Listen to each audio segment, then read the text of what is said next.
Hello. Congrats nga pala ulit. Sorry. Sa success ng pelikula. Okay. Fans, collectors, most especially are longing for tangible material that we can keep. No? So like, and we share at the same time.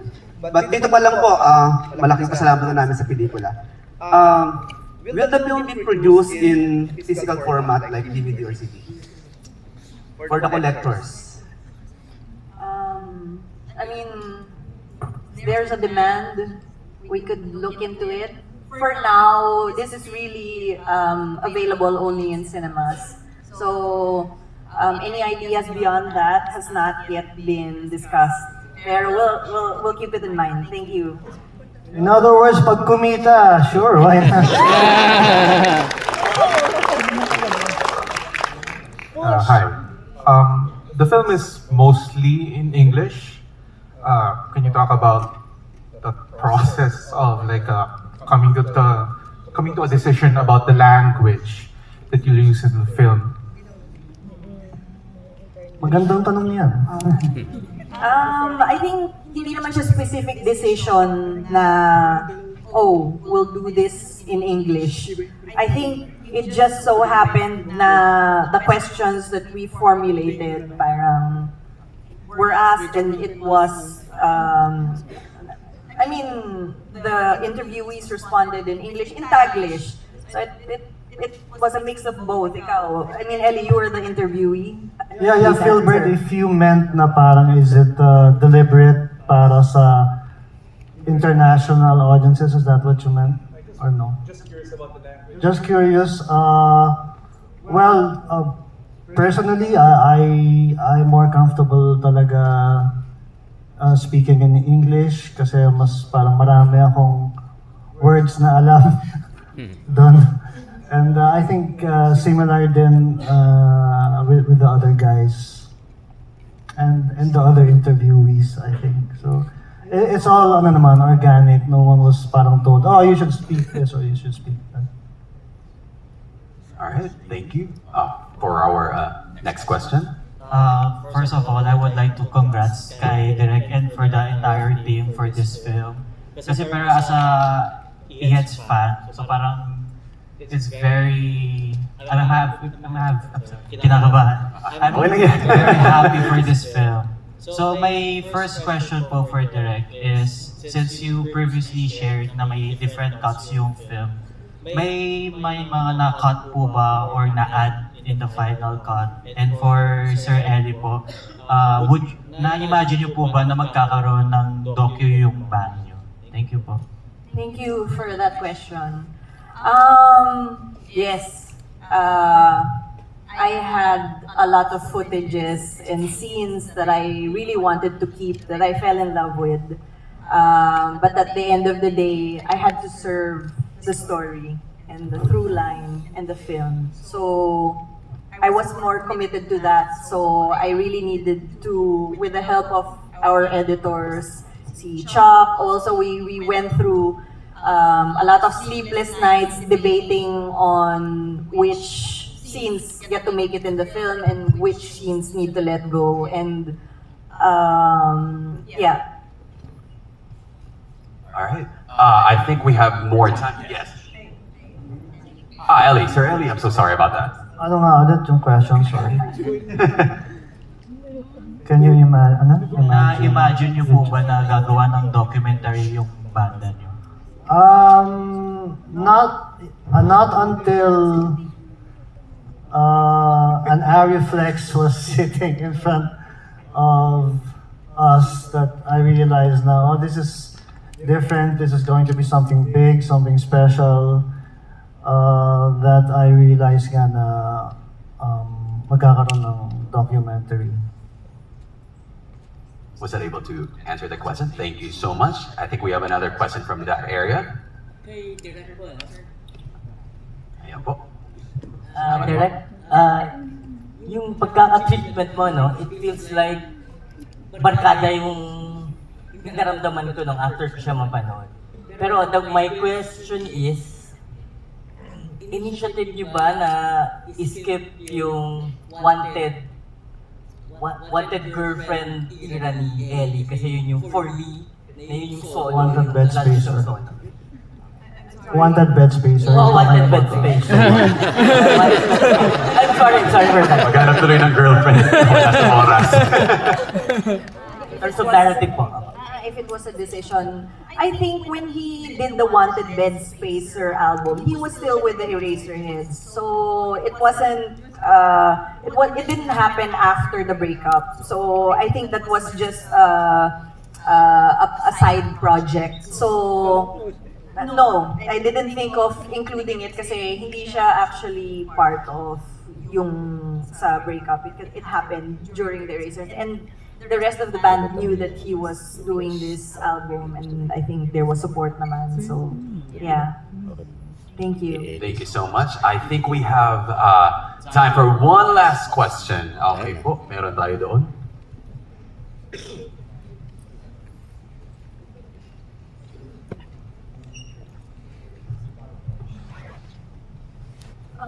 This question is for Direk and Mr. Eli. Looking at the current state of Philippine cinema and OPM, do you think storytelling through music and film still holds the same cultural power it did during your era? Thank you po. I would want Ellie to answer this first so I can copy his answer afterwards. I don't think, I know. It's yeah, stories are very important. In fact, more important than reality to some people. It's what makes us relate to each other and make sense of our lives. And it will never go away. And I think we need it all the more. Not just fiction, but stories of our past. And I think this is Diane's own way of contributing to that. We should, document anything worth documenting para we can look back and learn from it. Yeah, so exactly what he said. I think the part of, kasi sometimes it's hard, I can't think about it like immediately. But preservation of history, I think, is very important. It's the way we can learn from that would not make us, repeat the same mistakes. And I think that was a very prevalent theme of the film. I think yun nga, may similarities din kasi I saw yung band with the nation. I guess, maybe it was just like in my mind, pero I felt like they were reflecting the sentiments of the nation, that they were also internally fractured, there's lack of communication, and there was division within them. And I guess it was also because of, not being able to it's difficult to heal and to confront your past, just to sit down and really look at it. But it is necessary. You need to, in order for you to take accountability and to make changes, you really have to sit down and look at the past, reflect on it, and figure out how you could make things better. I think that was one of the themes of the film. Maraming salamat po, lalo na po sa ating audience for engaging in our Q&A session. Before we end the Q&A session, I would like to ask each and everyone this. In one word, what legacy do you want Eraserheads to be remembered for? Mahirap po ba? One word lang. Sige po, kahit one sentence. Para sa akin, it is a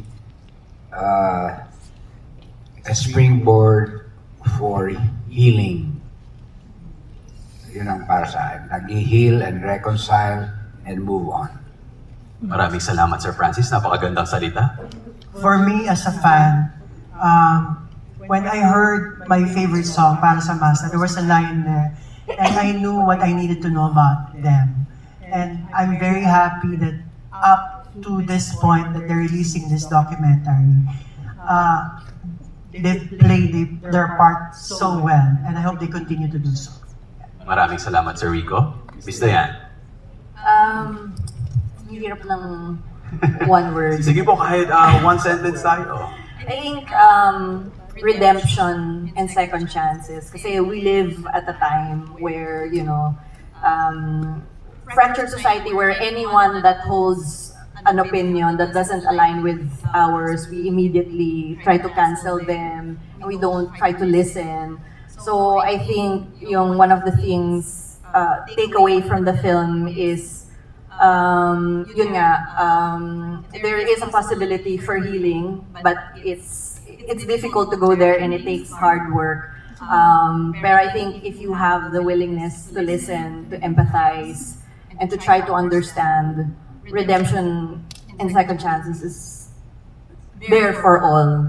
Maraming salamat, Miss Dayan. And finally, Sir Ellie. With regards to the band, I think it still remains to be seen how or what our legacy is. But in terms of the film, I think that the film leaves a legacy of parang the lesson that you should not give up on your friends, and kahit they've made mistakes along the way, even if sobrang sama ng mistake nila or you think you've been hurt by someone, if they really are sincere of being redeemed and really making the effort to make things right, I think everyone deserves a second chance. Maraming salamat po. Palakpakan naman po natin crew and cast of Eraserheads combo on the run. Mr. Francis Lumen as the producer, Ms. Diane Ventura as the director, as of course Mr. Eli Buendia and Mr. Rico Gonzalez as the distributor of the film. Maraming salamat po ulit. Palakpakan naman po ulit natin.